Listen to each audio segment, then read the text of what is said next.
We are military families, speak out. Our loved ones are either serving in Iraq, have served in Iraq, are about to be deployed in Iraq, or have been killed in Iraq.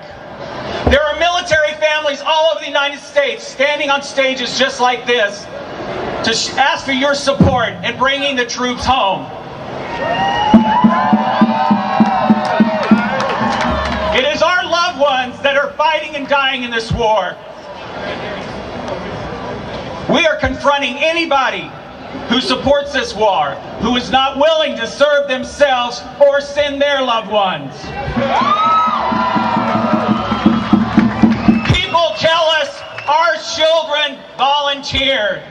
My son and these people's son didn't volunteer to walk over dead children in the streets of Iraq.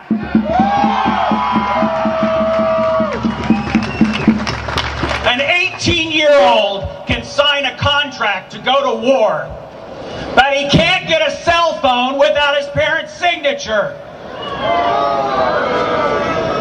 We lose sleep, we break down and cry when we hear another member of military family has been killed in Iraq, because we know somewhere a family is waiting 24 hours for that knock on their door. Yes, we worry about our loved ones' mental state when they return home after seeing their buddies killed and innocent men, women, and children killed in crossfire of combat. Military families members are all over the United States, and our bond is strong because we know that one of our loved ones is under mortar fire or sniper fire 24/7. That if our phone rings at 2:30 in the morning, we know it's either our loved one or another military family calling and saying, "I can't take it anymore. Have you heard anything?" Yes, we have an agenda, and it's about bringing home all the men and women serving in Iraq. It's about stopping the killing of innocent people in Iraq. It's about stopping the funding of the war in Iraq and using current funds to bring the troops home safely.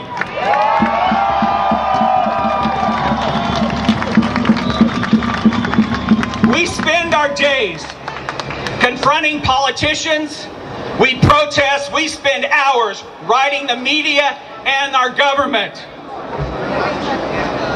Because it's our loved ones, as I said, that are fighting and dying this war. And funding this war is killing the troops. 2002, my son was offered $12,000 and a chance to live in Germany. He was 18 years old and he thought that was cool. For more than 4 years, my goal has been to put a face on this war and connect people to this war. During this time, with other military families, we've been corralled outside the Pentagon like animals.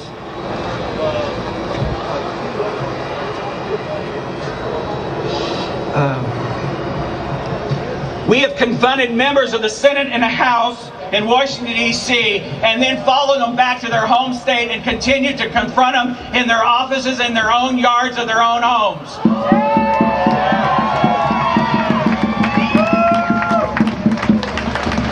I have pounded my fist on the table of the Armed Services Committee in front of members and staff members of the Armed Services Committee that told me, they looked at me and other military families and said, "It must be tough and we feel sorry for you and we understand." They don't understand. I had to write over 30 of them to get the proper body armor for my son's unit. And one senator's representative told me, "Well, at least we're attending the funeral." She was so frustrated. My 23-year-old son was in combat for 24 months in 2 deployments. His first deployment in April 2004, the 1st Armored Division out of Baumholder, Germany was ready to go home. George W. Bush extended their tour of duty 120 more days. These people were ready to go home. Their families had welcome home posters. And George W. Bush extended it and then went on vacation in Crawford, Texas.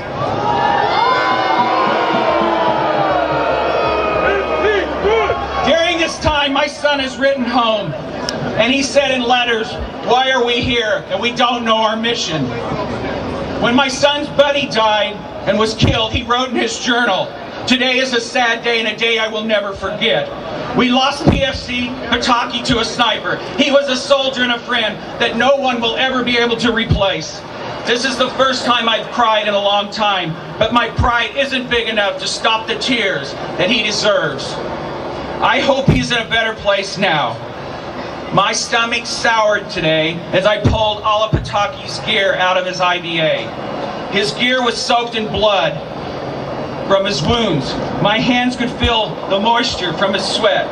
I felt like something was missing in me, and after just talking to him the day before, it was so strange seeing someone then, and now they're gone, without being able to say goodbye. Later in my son's journal, he kept saying, "Why do I not feel anymore?"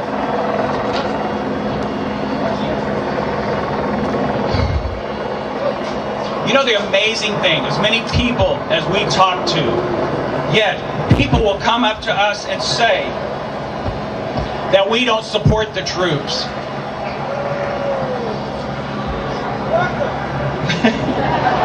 That's true. Okay, I gotta wrap it up. I just want to say something real quick. I'm sorry, I'm long-winded because we are parents and this means so much to us. And what we need you to do, we need you to talk to the people you work with, the people you live by, and let them know. Get a hold of their representative. Take 5 minutes and write an email to them and say, "Bring the troops home now." Because as militaries, our military speaks out. We support our troops. Bring them home now. Take care of them when they get here, because funding this war is killing our troops and innocent men, women, and children. Thank you.